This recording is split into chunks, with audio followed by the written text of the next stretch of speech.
মা, আমি টুকির সাথে খেলতে যাচ্ছি মা। শোন কনক বাবা, সাবধানে খেলবি, কারো সাথে মারামারি করবি না কিন্তু, আর বনের বেশি গভীরেও যাবি না বলে দিলাম। কনক, এই কনক, তুই কি আজ আমাদের সাথে খেলবি না নাকি বলতো? খেলবো রে, আমি তো যাচ্ছিলামই তোদের ওখানে, তোরা এসেছিস ভালোই হয়েছে। চল আজ আমরা নদীর পাড়ের বড় বট গাছটায় রশি দিয়ে দোলনা বানিয়ে খেলবো। দোলনায় দোল খেতে না আমার বেশ ভালো লাগে। চল চল তাড়াতাড়ি চল।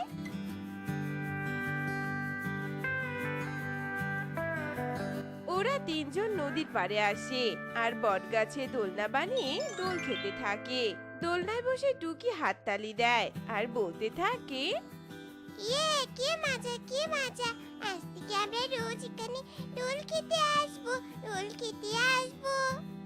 টুকি, নেমে আয়, এবার আমার পালা, আমি দোলনায় বসবো আর তুই দোল দিবি, কেমন? এরপর টুকি নামে আর পারুল দোলনায় বসে। এভাবে ওরা দোল খেতেই থাকে।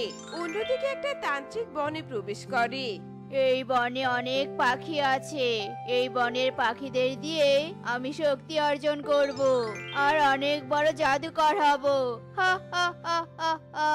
কিন্তু পাখিদের ধরবো কি করে? আমি যে তান্ত্রিক, আমাকে দেখলেই তো কোনো পাখি কাছে আসবে না।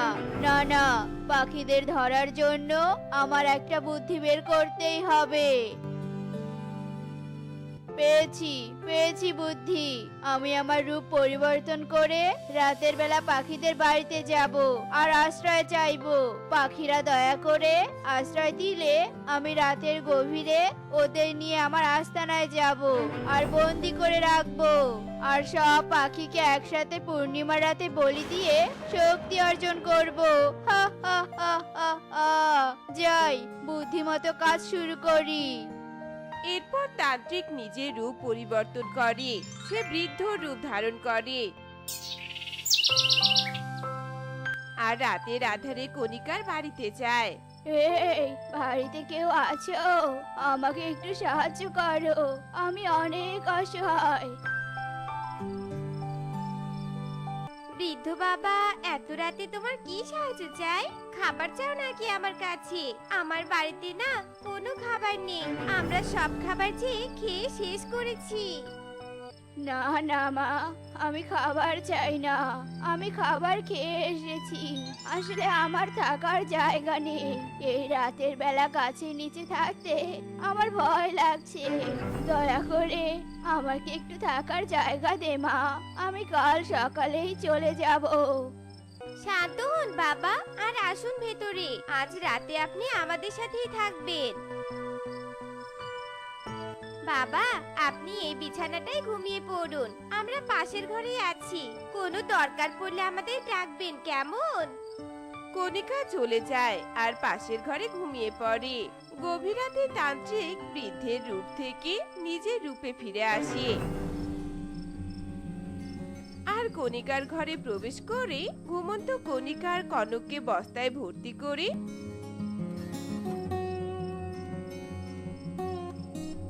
তার আস্তানায় নিয়ে আসে। তান্ত্রিক ওদের দুই মা ছেলেকে লোহার খাঁচায় বন্দি করে রাখে আর হাসতে হাসতে বলতে থাকে, হা হা হা। প্রথম শিকার সফলভাবে ধরতে পেরেছি, এভাবেই সবাইকে ধরে আনবো, কেউ আটকাতে পারবে না আমাকে। হা হা হা হা হা। এভাবেই তান্ত্রিক নিজের রূপ পরিবর্তন করে একে একে বনের পাখিদের ধরে তার আস্তানায় বন্দি করে। একদিন পারুল আর টুকি নদীর পাড়ে খেলছিল আর ওরা বলছিল, হ্যাঁ রে পারুল, কণিকা মাসিমা আর কনক কোথায় গিয়েছি রে? তুই কি জানিস? কয়েকদিন থেকে কনক আর কণিকা মাসিমাকে বনে দেখছি না। শুধু কনক আর কাকিমা নয়, শালু আর ওর মাও নেই, বুঝতে পারছি না সবাই কোথায় গিয়েছে। কতদিন থেকে সবাই মিলে মজা করে খেলা হয় না, আমার মনটা আজ খুবই খারাপ। টুকি পারুল এভাবেই কথা বলতে থাকে।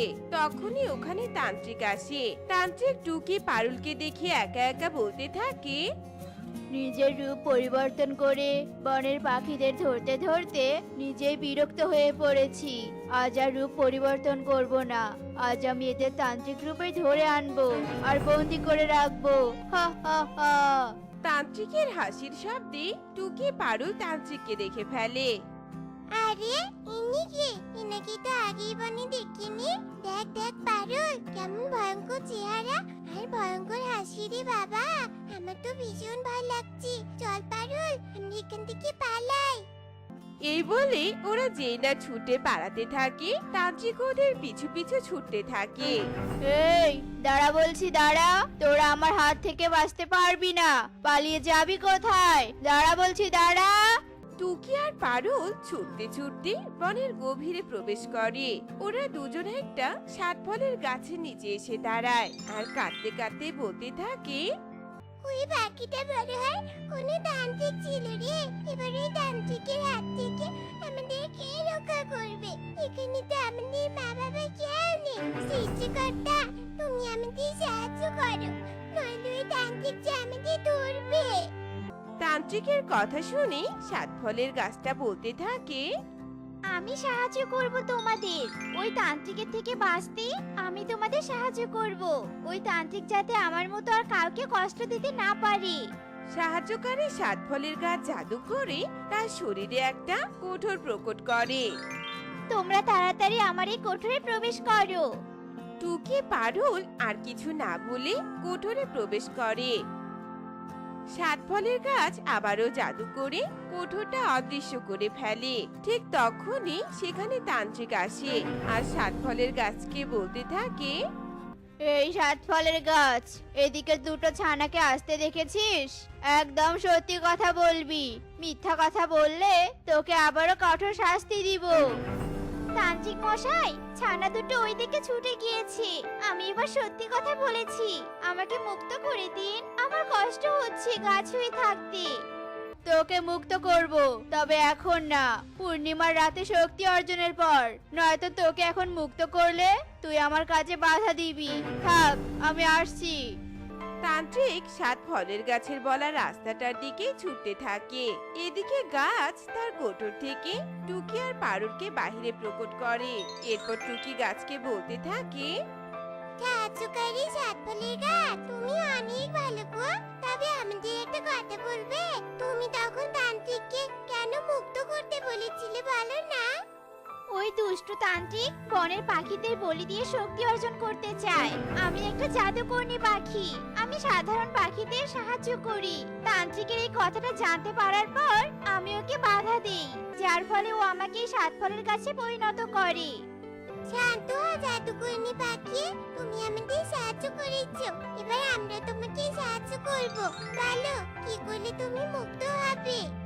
এই বনের উত্তরে একটা নীলফলের গাছ আছে। ওই গাছে নীলফল এনে আমাকে স্পর্শ করালেই আমি মুক্ত হব। তুমি একটু অপেক্ষা করো, আমি এক্ষুনি আসছি, কেমন? এরপর টুকি পারুল ছুটে গিয়ে বনের উত্তর থেকে নীলফল নিয়ে আসে আর সাত ফলের গাছকে স্পর্শ করায়। আর সাথে সাথে সাত ফলের গাছ থেকে একটা পাখি বেরিয়ে আসে। তোমাদের অনেক ধন্যবাদ আমাকে মুক্ত করার জন্য। ওই তান্ত্রিক বনের অনেক পাখিদের ওর আস্তানায় বন্দি করে রেখেছে।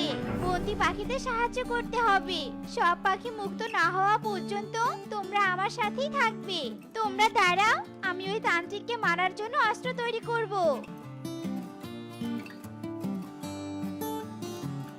চলো, ওই তান্ত্রিকের আস্তানায় চলো। ওকে মারার অস্ত্র তৈরি হয়েছে।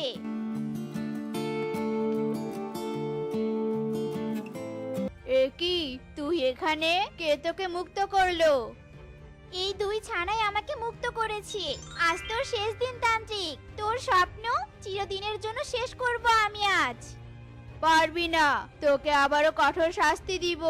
এবার তোকে গাছ না মেরেই ফেলবো। তান্ত্রিক এই বলে যেই না জাদুকর্ণীর ওপর আক্রমণ করতে ধরে, ঠিক তখনই জাদুকর্ণী তার হাতে থাকা অস্ত্রটা তান্ত্রিকের পেটে ঢুকিয়ে দেয় আর তান্ত্রিক অদৃশ্য হয়ে যায়। এরপর জাদুকর্ণী বন্দি পাখিদের মুক্ত করে। তোমাদের বনে আর কোনো বিপদ দেখা দিলে আমাকে স্মরণ করো, কেমন? আমি চললাম এখন।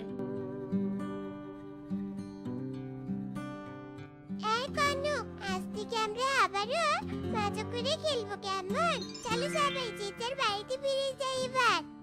ওরা যে যার বাড়িতে ফিরে যায়।